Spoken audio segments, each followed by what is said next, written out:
We are back here at the Urban Expo 2023, and it is truly an honor to have the Vice President of Development and Special Events with the Urban League of Metropolitan St. Louis. You all know him from, of course, the Missouri Black Expo. Tom Bailey. Tom, thanks so much for being with us. Tell us about, this is number 29 for you? This is the 29th Expo.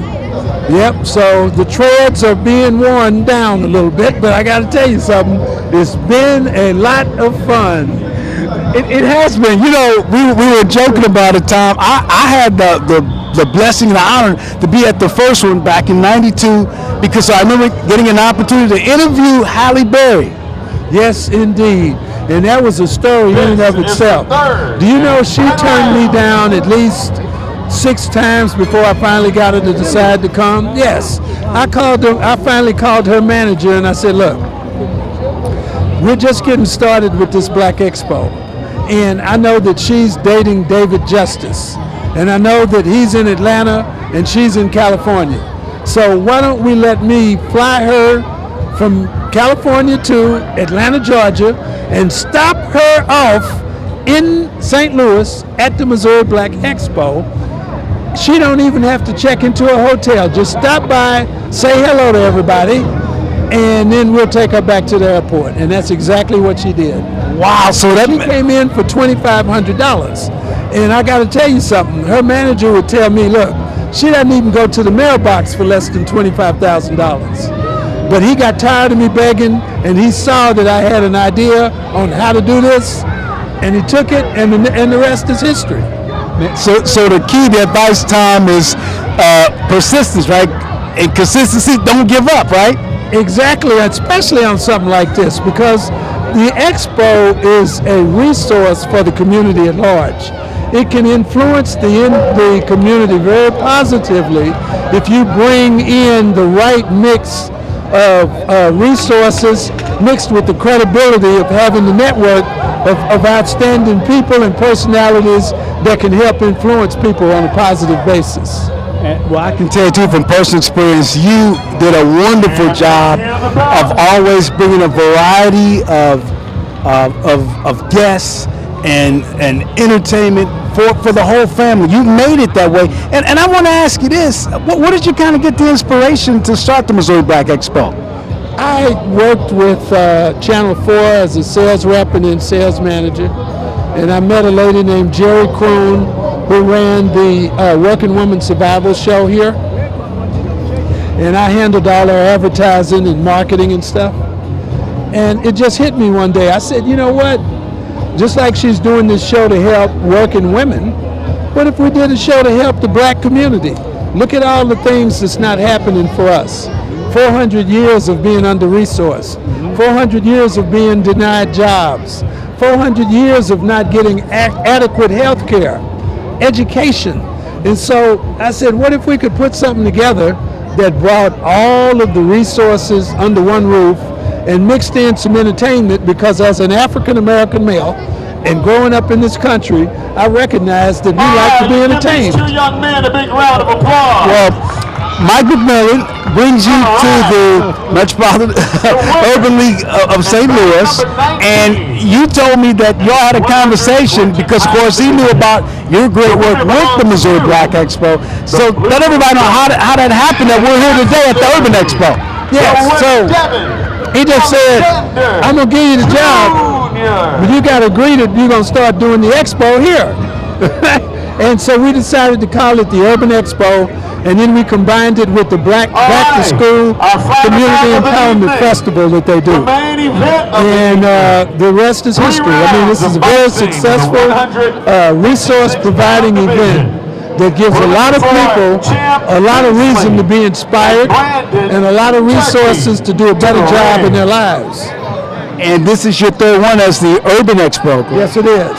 Last year we had 19,000 people, and there's no telling how many we had today because they're still lined up right now, and the event's over at 6. So that's special. And you and Mike McMillan and the Urban League have done a tremendous job of involving the whole community. You reached out to the St. Louis public schools. You had the students getting ready to come back to school involved here. Yes, the St. Louis Public Schools has been a great collaborator for the Urban League.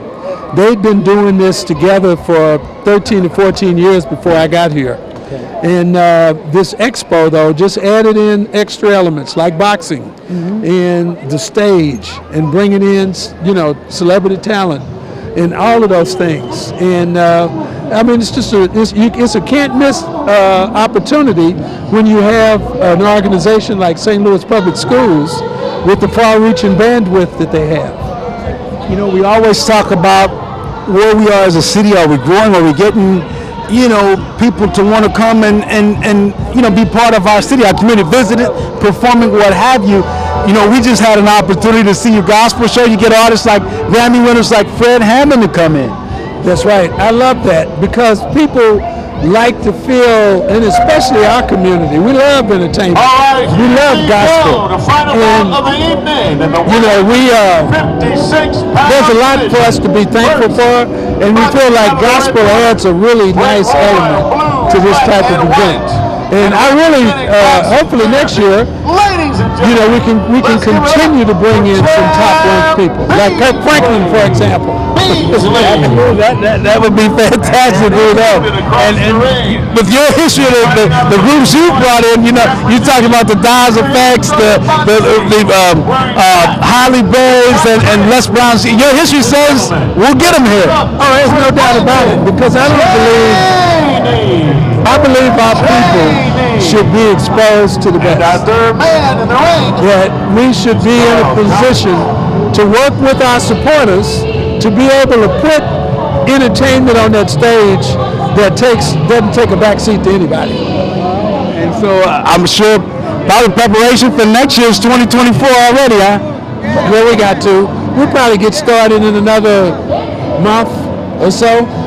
We got to Salute the Women in Leadership coming up on September the 30th. So after that, we will.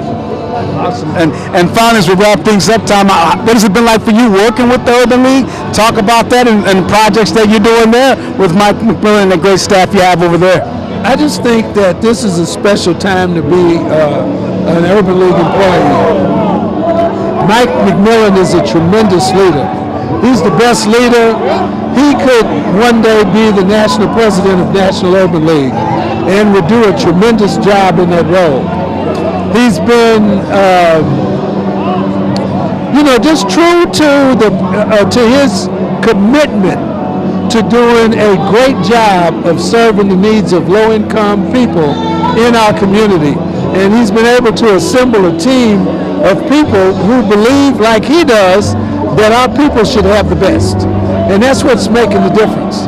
And, when you have a room full of strong personalities, there may be some disagreements. But by and large, we've all come together to shake hands, join arms, lock elbows, and say we're going to do the best job we can to help our community. Well, you certainly have done it. I just want to say congratulations to you and continued success to you and the Urban League with the Urban Expo. I tell you, as a St. Louisan, it's great to see this, what's going on behind us, the boxing, and just all the vendors here. Thank you very much. It's always been a pleasure to speak to you, my man. Always. And that's Tom Berry. I'm going to see if I can get it right. The Vice President of Development and Special Projects Events at the Urban League of Metropolitan St. Louis, the #1 urban league in the United States. #1, you got it. All right, that's Tom. This is the Urban Expo 2023.